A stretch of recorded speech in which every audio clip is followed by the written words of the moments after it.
अस्सलामुअलैकुम, मैं हूं सुंदस खान। शामिल करते हैं हेडलाइंस। एसएचओ इकबाल मार्केट की कामयाब कार्रवाई, दुकान पर डकैती नाकाम बनाते हुए 2 डकैत रंगे हाथों गिरफ्तार। इकबाल मार्केट पुलिस को इत्तला मौसूल हुई कि 2 मुल्जिमान फुटबॉल चौक के पास इलेक्ट्रॉनिक की दुकान पर लूटमार कर रहे। इत्तला मिलने पर इकबाल मार्केट पुलिस ने फौरी कार्रवाई करते हुए 2 मुल्जिमानों को गिरफ्तार कर लिया। गिरफ्तार करके गैर कानूनी 30 बोर पिस्टल राउंड बरामद कर लिए। एमेजीना रोड मज़ार डकैती की वारदात, जिसके नतीजे में नामालूम मोटरसाइकिल सवार मुल्जिमान के फायरिंग करने से मोहम्मद रियाज और उसकी बीवी शदीद जख्मी हो गई। जख्मी मोहम्मद रियाज दौरान इलाज जिना अस्पताल में जहां बहाक हो गया, जबकि उसकी बीवी सदब की दाएं टांग गोली लगने की वजह से काट दी गई।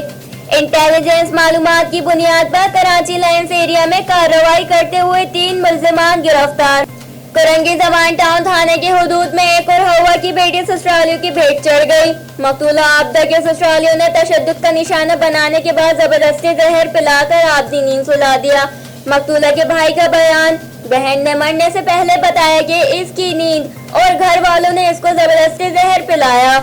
वाक़े के बाद से अब तक 5 रोज गुजरने के बावजूद पुलिस ने मुकदमा दर्ज करने से इनकार कर दिया। फिल वक्त इतना ही। मज़ीद खबरों और अपडेट्स के लिए विजिट कीजिए हमारी वेबसाइट csnlive.tv। आप हमें फेसबुक और ट्विटर पर भी ज्वाइन कर सकते हैं। देखते रहिए CSN।